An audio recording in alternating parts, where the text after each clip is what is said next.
बहुत समय पहले बर्फ से ढके हिमालय के पास बसा था एक छोटा सा गांव शांतिपुर। वहाँ के लोग सीधे साधे मेहनती थे, लेकिन गांव गरीबी की चपेट में था। न तो वहाँ अच्छी खेती हो पाती थी, न ही शिक्षा या इलाज की कोई सुविधा थी। इसी गांव में एक साधारण लड़का रहता था, अर्जुन। उसके पिता लकड़हारे थे और माँ लंबी बीमारी से जूझ रही थी। अर्जुन खुद दिन भर खेतों में मजदूरी करता और शाम को जंगल से लकड़ियाँ लाता, पर उसकी आंखों में एक सपना था, अपने गांव को गरीबी से निकालना, उसे समृद्ध बनाना। शांतिपुर के पास एक पुराना वीरान किला था, बिल्कुल खंडहर सा, मगर लोगों के बीच उसके बारे में एक प्राचीन कथा प्रसिद्ध थी। जो व्यक्ति 7 वर्षों तक निस्वार्थ सेवा करेगा इस किले की, बिना लालच बिना अपेक्षा के, उसे मिलेगा एक ऐसा रहस्य जो उसके भाग्य को बदल देगा। अर्जुन ने इस कहानी को बचपन में सुना था, पर जैसे जैसे उम्र बढ़ी यह उसका विश्वास बन गया। एक दिन माँ की हालत बेहद बिगड़ गई और गांव का वैद्य कुछ न कर सका। उसी रात अर्जुन ने प्रण लिया, अगर मेरी मेहनत और सब्र से माँ ठीक हो सकती है और गांव बदल सकता है तो मैं यह सेवा करूंगा, चाहे कुछ भी हो जाए। पहले वर्ष अर्जुन हर सुबह उठकर किले जाता, साफ सफाई करता, झाड़ियाँ काटता, पत्थर हटाता और टूटी हुई दीवारों को जितना संभव हो ठीक करता। गांव के लोग हंसते, पागल हो गया है, किले से कौन सा सोना निकलेगा? 7 साल किसी ने किया है क्या?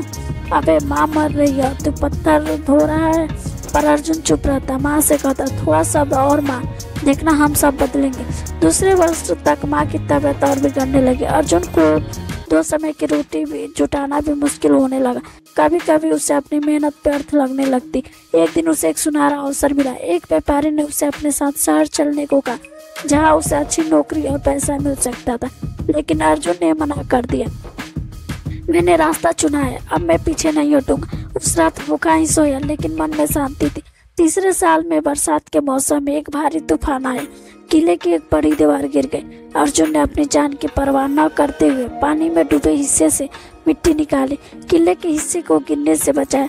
इस पर गांव के कुछ लोगों को उस पर दया आई। एक बुजुर्ग बोला, शायद ये लड़का हमसे अलग है। चौथे से लेकर 6ठे वर्ष में अब किले की सेवा अर्जुन की आदत बन गई थी।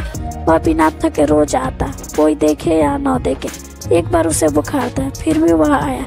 6ठे साल की सर्दियों में उसकी माँ चल बसी। उसने चुपचाप उनका अंतिम संस्कार किया, कोई शिकायत नहीं की। उस रात वह किले में बैठा था, ठंड, अकेलापन और आंसू उसके साथी थे। फिर भी उसने खुद से कहा, अब तो माँ नहीं रही, लेकिन उनके सपने हैं, गाँव के लिए, अपने लिए नहीं, उनके लिए सब्र करूंगा। 7वें वर्ष की आखिरी रात थी, आसमान में घने बादल थे।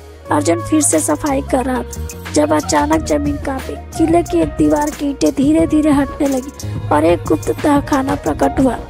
उसके दिल की धड़कन तेज हो गई। उसने मशाल जलाई और भीतर घुसा। अंदर अजीब सी शांति थी। एक गुफा जैसी जगह थी जिसके अंत में एक साधु ध्यानस्थ अवस्था में बैठे थे। उन्होंने आंखें खोली और मुस्कुराए, अर्जुन, मैं इस किले का रक्षक हूँ। 7 वर्षों से तुझे देख रहा हूँ। वो इकलौता है जिसने बिना स्वार्थ, बिना लालच सेवा की। अब तू तैयार है? साधु ने उसे एक संदूक सौंपा जिसमें प्राचीन गुप्त ग्रंथ थे, सोने और चांदी के मुद्रे और एक वसीयतनामा। उसमें लिखा था, जो इस रहस्य तक पहुंचे उसे गांव के कल्याण के लिए इसका उपयोग करना होगा। यह धन और ज्ञान उसी का है जो सेवा की परीक्षा में खड़ा उतरे। अर्जुन ने उन ग्रंथों से खेती, शिक्षा, आयुर्वेद और व्यापार का ज्ञान गाँव वालों को सिखा।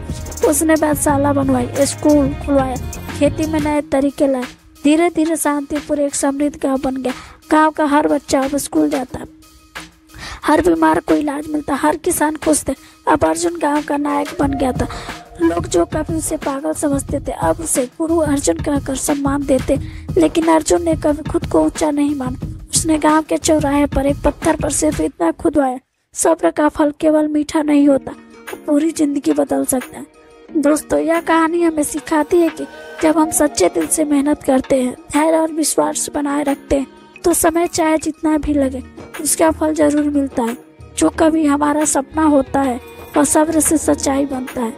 दोस्तों, आज की हमारी वीडियो कैसी लगी आपको कमेंट में जरूर बताना। धन्यवाद।